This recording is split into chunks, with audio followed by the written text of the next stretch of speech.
When we wake up in the morning, most of us immediately start thinking about the problems in our lives.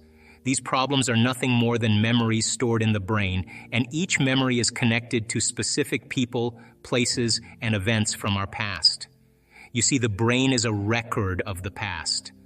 The moment you wake up and begin thinking about your problems, you're already thinking in the past, and every one of those memories has an emotion attached to it. Emotions are the end product of past experiences. So when you recall a memory, you're reliving the emotion tied to that experience. Now, how you think and how you feel creates your state of being. So when your day begins, your state of being is rooted in the past, which means you're bound to repeat it. The familiar past will sooner or later become the predictable future. If you believe your thoughts have something to do with your destiny and you're unable to think greater than how you feel, then your feelings, which are often rooted in past experiences, become your method of thinking. This means you're stuck in the past. And when you're stuck in the past, you're just going to keep creating the same life over and over again.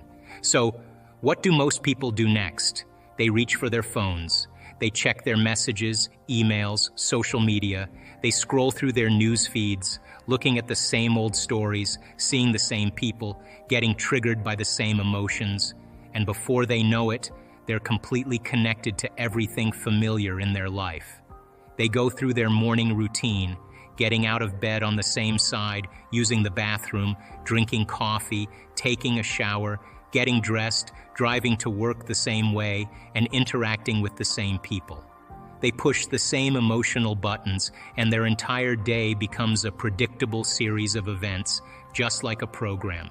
When you live like this, you've essentially lost your free will to a set of memorized behaviors. There's no invisible hand doing this to you. You're doing it to yourself. And this routine becomes so ingrained that it turns into a subconscious program. By the time you're 35 years old, 95% of who you are is a memorized set of behaviors, emotional reactions, unconscious habits, hardwired attitudes, beliefs, and perceptions that function like a computer program. So when you say with your 5% of conscious mind, I want to change, I want to be successful, I want to be happy, your body, which has been running on autopilot for years, is on a completely different program. So how do you begin to make those changes? You have to get beyond the analytical mind, because what separates the conscious mind from the subconscious mind is the analytical mind. This is where meditation comes in. Through meditation, you can teach your brain to slow down its brain waves, to shift into the operating system where real change can happen. But most people wait for a crisis or trauma to finally make up their minds to change. My message to you is, why wait? You don't have to wait for pain and suffering to change. You can change from a state of joy and inspiration. Right now, more people are waking up. They're starting to realize that they've been living 70% of their lives in survival mode, constantly anticipating the worst-case scenario based on past experiences. And what are they doing? Out of the infinite possibilities in the quantum field, they're selecting the worst possible outcome and emotionally embracing it with fear. They condition their bodies to be in a constant state of fear. Do that enough times, and you might have a panic attack without even knowing why. Your body has been programmed to react. Now people become addicted to these emotions. They use the problems and conditions in their lives to reaffirm their limitations because it makes them feel something. So when it comes time to change, and you ask them why they are the way they are, they begin to recall the events that shaped them, producing the same chemical reactions in their brain and body as if the event is happening all over again. They're firing and wiring the same neural circuits, sending the same emotional signals to the body. And what's the relevance? Your body is your unconscious mind. If you sit down and start thinking about a future worst-case scenario, and you begin to feel the fear associated with that scenario, your body doesn't know the difference between what's happening in the outer world and what you're creating in your mind. So most people are constantly reaffirming their emotional states. When it's time to give up that emotion, they say, I want to change. but the body has been conditioned to be stronger than the mind, and the servant has now become the master. So, when they step into the unknown, they'd rather feel guilt or suffering because at least they can predict it. The unknown is a scary place for most people because it's uncertain. People tell me, I can't predict my future, I'm in the unknown. And I always say, the best way to predict your future is to create it, not from the known, but from the unknown. So what thoughts do you want to fire and wire in your brain? What behaviors do you want to demonstrate in one day? The act of mentally rehearsing an action, closing your eyes and rehearsing what you want to do, is powerful.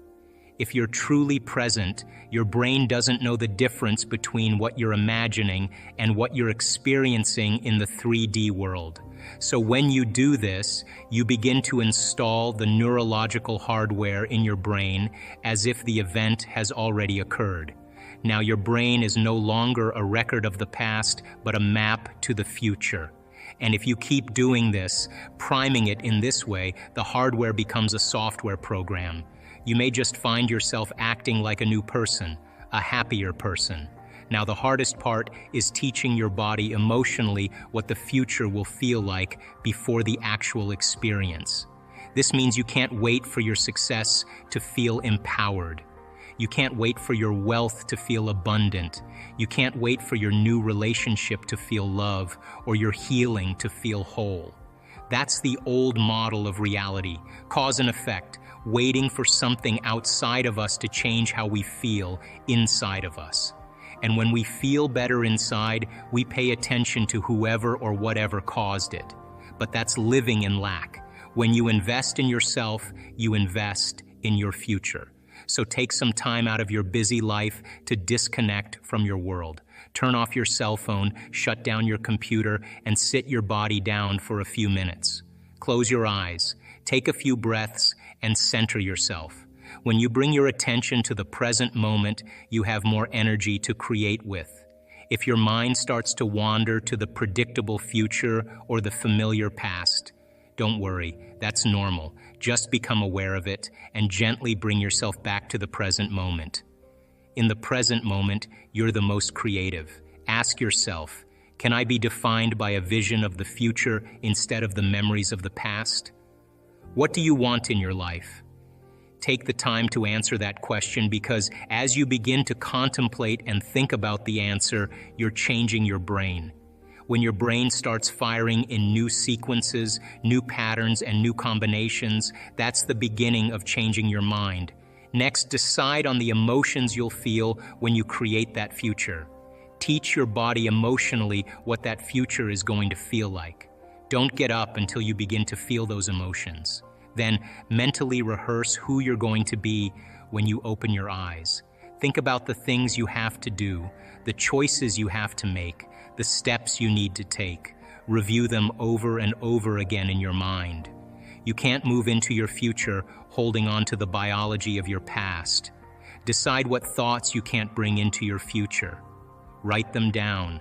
Thoughts like, I can't, it's too hard, I'll never change, I'll start tomorrow. What's wrong with me? And it's someone else's fault. Decide on the behaviors or habits you need to change. How do you talk? Do you complain? Do you blame others? Do you make excuses? Do you feel sorry for yourself? Become so conscious of these behaviors that you won't go unconscious again. When you're thinking about the future you want to create, it's important to let go of emotions that don't serve you anymore. Think of emotions like baggage you carry with you wherever you go. Some of this baggage is helpful and keeps you moving forward, but other pieces of it only slow you down. If you're aiming for a life of wealth, happiness, and health, then emotions like lack, insecurity, and fear are the ones you need to leave behind. They don't fit into the future you're trying to build. Let's say you want to be wealthy. Wealth isn't just about having money, it's also about feeling abundant, confident, and secure. But if you're constantly feeling like there isn't enough, like you're always missing out or falling short, then that feeling of lack becomes a part of who you are. It's like trying to move forward while dragging a heavy weight behind you. You might still make progress, but it will be slow and difficult. You can't expect to create wealth if you're always feeling poor inside. To attract wealth, you have to start feeling wealthy even before the money shows up in your life. Now consider your health. Health isn't just about your body, it's also about your mind and emotions. If you want to be healthy, you can't let fear or insecurity guide you. Fear can show up as worry about getting sick or anxiety about your body not being good enough. Insecurity might make you doubt your ability to take care of yourself or stick to healthy habits. But these emotions can actually create the very problems you're worried about. If you're constantly afraid of getting sick, your body might start to react as if you're already ill. Your mind is powerful enough to turn those fears into reality. To be healthy, you need to feel secure, confident, and at peace. You have to trust that your body is capable of healing and maintaining itself. So how do you get rid of these unhelpful emotions? It's not something that happens overnight. It's a process of conditioning your body to think and feel differently. Every day, you have to practice new thoughts and emotions that match the future you want. If you want to feel abundant, start practicing gratitude for what you already have. If you want to feel healthy, start noticing the things that are already going right in your body. Over time, these new thoughts and emotions will become second nature, and your body will start to believe them as truth. This process is about more than just thinking positively. It's about changing your entire personality. Your personality is made up of how you think, act, and feel. These three things are deeply connected. How you think affects how you feel, which then influences how you act. For example, if you think thoughts of lack, you'll feel anxious or stressed, and you might act by avoiding opportunities or spending money out of fear. But if you change just one of these elements, your thoughts, your feelings, or your actions, the other two will start to change as well. Let's break it down further. If you start thinking thoughts of abundance, like believing that there's always enough, you'll start to feel more relaxed and confident. This change in feelings might lead you to take different actions, like investing in yourself or taking a chance on a new opportunity. Those new actions then reinforce your thoughts of abundance, creating a positive feedback loop. The more you practice this, the more it becomes who you are. Your personality shifts, and as it does, your reality starts to shift too. This is what it means to create your personal reality. Your life is a reflection of your personality, and your personality is something you have control over. By changing your thoughts, feelings, and actions, you're essentially changing the blueprint of your life. You become the cause of the changes you see in your world. This is not about blaming yourself for your past, but about empowering yourself to create a different future. Start measuring the effects of these changes in your life. Notice how your reality shifts when you start feeling more abundant or confident. Pay attention to how your health improves when you let go of fear and embrace trust. These changes might be subtle at first, but over time, they will add up to something significant. You'll find that your outer world begins to match the new inner world you've created. There's always a risk when you step into the unknown. There's always a risk when you start expressing love, trusting the process, and believing in something greater than yourself. But if you're living in survival mode, you'll never want to close your eyes and go within. The unknown may be uncertain, but it's also where all possibilities exist. When you practice this belief system, you're telling your brain that the event has already happened. You're training your body to feel as though it's already done. And when you do this consistently, you'll start to see changes in your life. You'll find that you always get what you visualize, and it doesn't take years or even months. It can happen in as little as 4 days. Of cause and effect, waiting for something outside of you to change how you feel inside of you. When you feel differently inside of you, you pay attention to whoever or whatever caused that. And that event in and of itself is called a memory. To wait for our environment to give us relief. The quantum model of reality is about causing and effect, which means when you feel whole, you begin to heal. When you feel empowered, you're going to be successful. When you're worthy enough, you'll feel abundant. When you are in love with life and in love with yourself, you will find an equal, or it will find you. And when you are in awe of the moment, the mystical is going to bless you in a way that you never anticipated. And when you are in a state of gratitude, your job is on the way. It's causing an effect. And by the way, what is the emotional signature of gratitude? Don't you give thanks when you get something or you receive something? So then, what if you were to begin to give thanks or feel thanks before it manifested? Would your body, as the unconscious mind, believe it's in the future experience in the present moment? Because gratitude is the ultimate state of receivership. And so we don't pray in our work to have our prayers answered. We get up as if our prayers are already answered. It is that state of mind and body that I know that requires a clear intention and an elevated emotion. And the clear intention is an act of the mind and the brain, and an elevated emotion is when you open your heart. When you combine those two elements, you just moved from living in your past to living in your future. So then, here's the question. Can you believe in a future that you can't see or experience with your senses yet, but you've thought about enough times in your mind that your brain is literally changed to look like the experience has already occurred? Can you fall in love with a future potential that already exists in the quantum field? And how many potentials exist in the quantum field? Infinite potentials in the quantum field.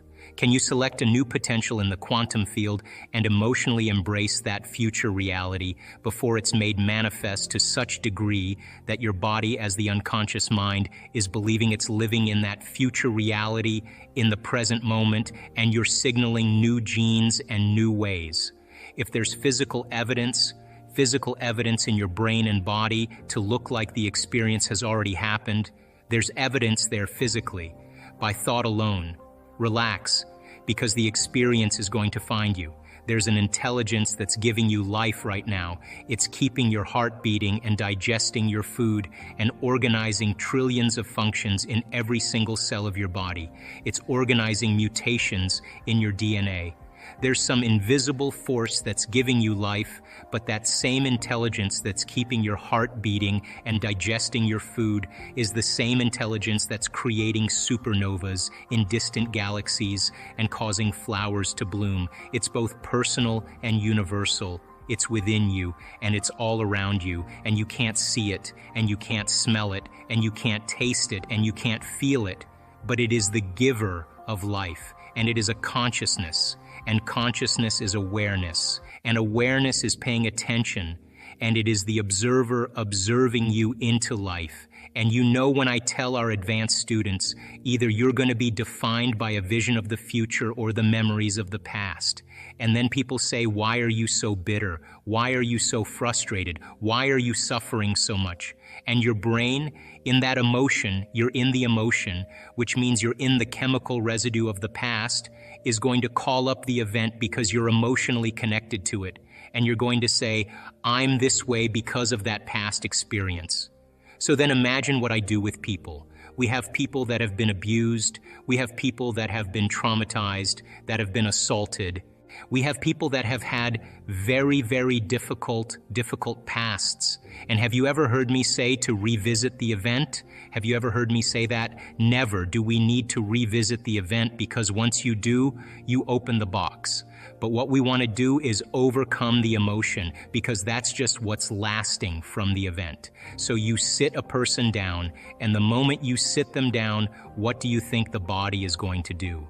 It's going to look for something to recreate that emotion, because that's the person's identity. Are you with me still? So if I inspire the person to sit there, and they're sitting there, and all of a sudden they're noticing that they're hot and they're irritated and their stomach is twisting, and all of a sudden it's a group of sensations, a group of feelings that they have called all along frustration. But the different sensations, the moment you name it, it becomes an emotion.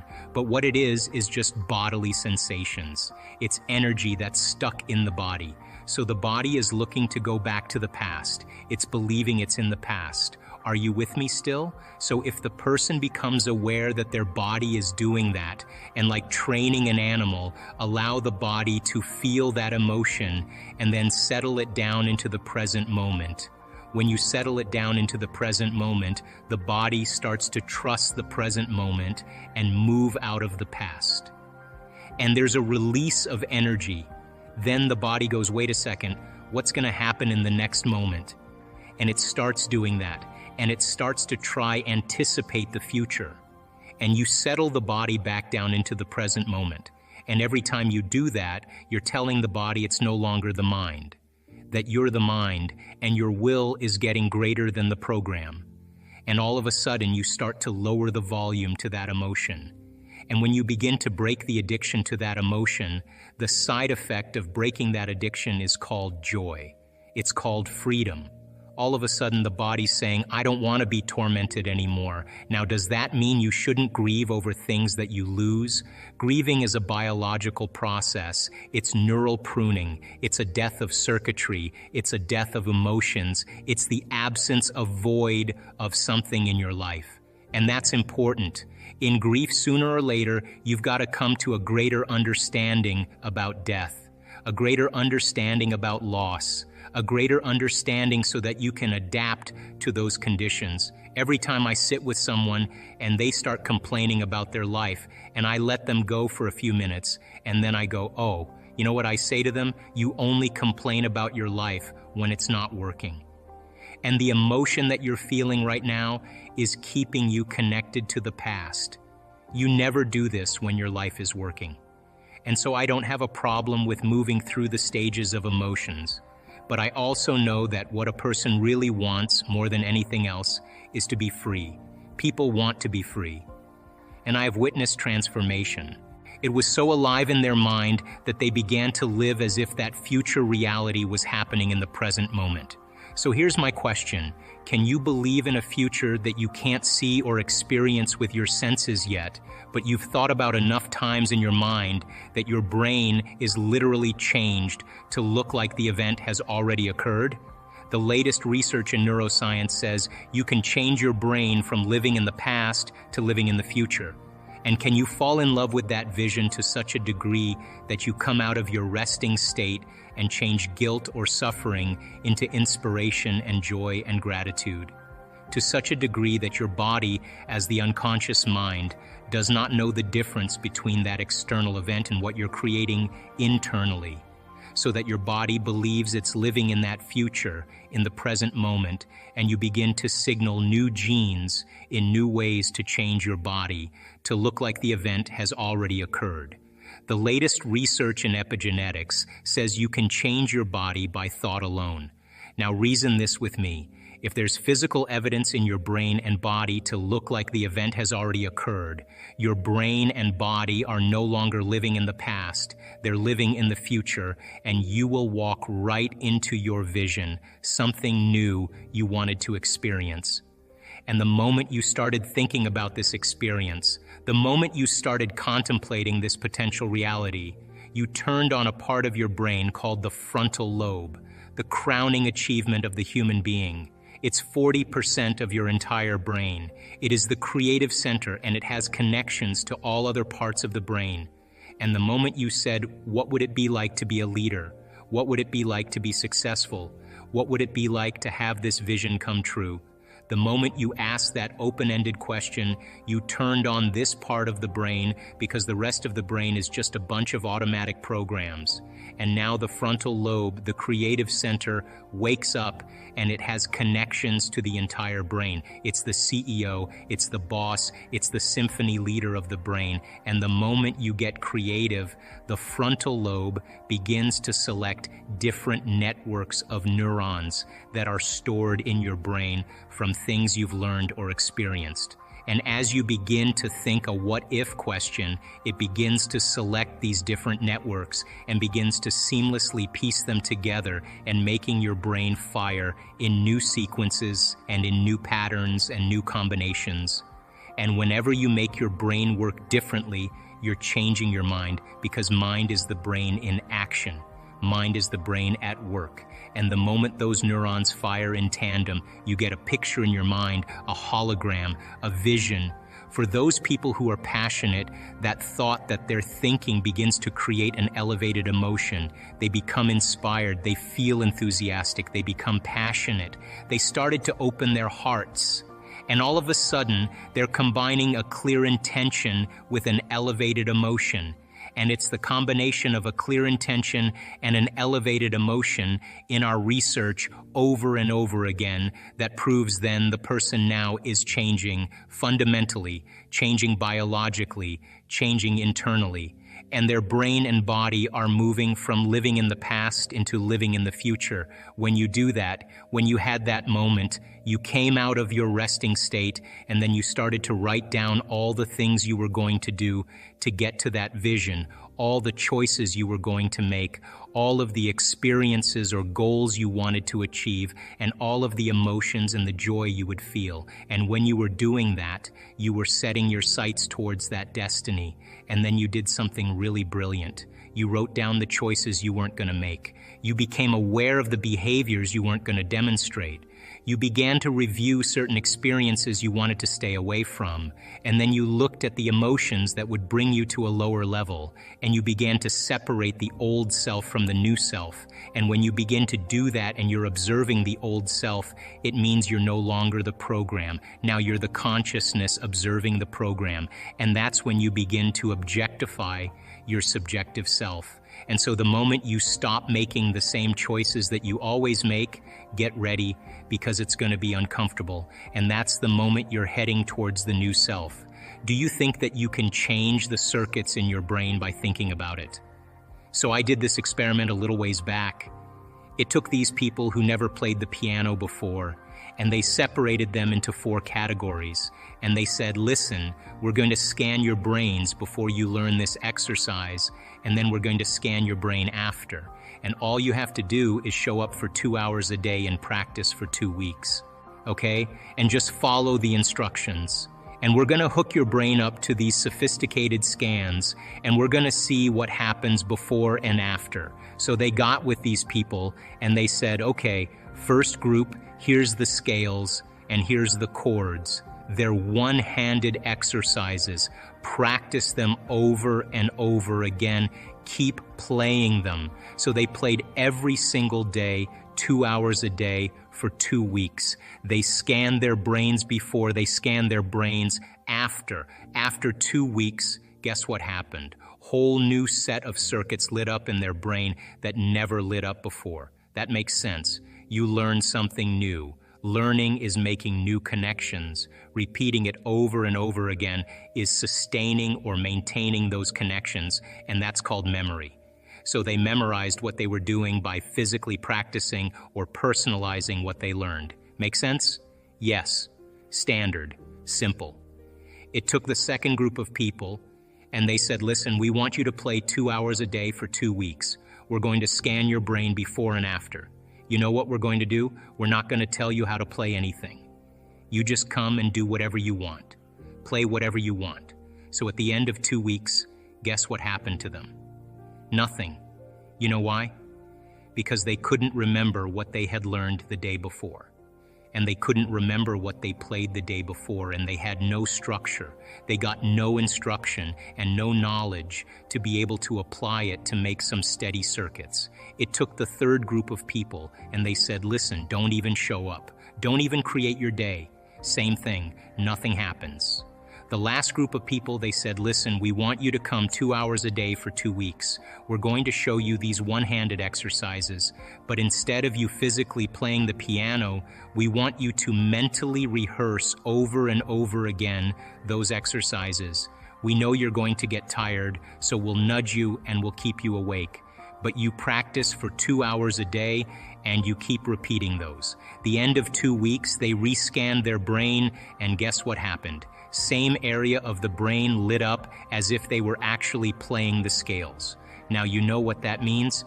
They grew new circuits in their brain just by thinking about it, just by thinking, just by rehearsing.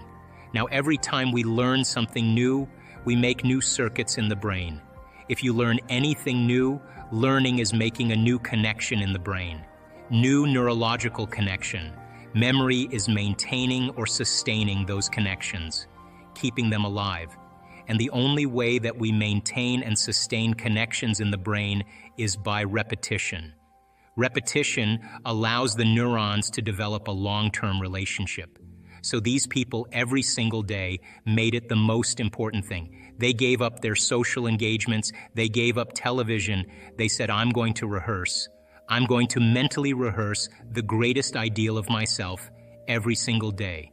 And as long as I keep doing it every day, what's going to happen to those circuits? They're going to light up and become the more sustainable circuits to act as a platform of who they will become in the future. During this process of rehearsal, while they were sitting down rehearsing who they were going to be, just like the piano players rehearsing over and over again, they had long moments where they lost track of time and space. In other words, they became so involved with what they were doing that when they opened their eyes or they lifted up their eye masks or when they turned the lights on in the room, it was 2 hours later, and it only seemed like 5 minutes. They were so involved with what they were doing that they lost the feedback of the body, they lost the feedback from the environment, and they lost track of time.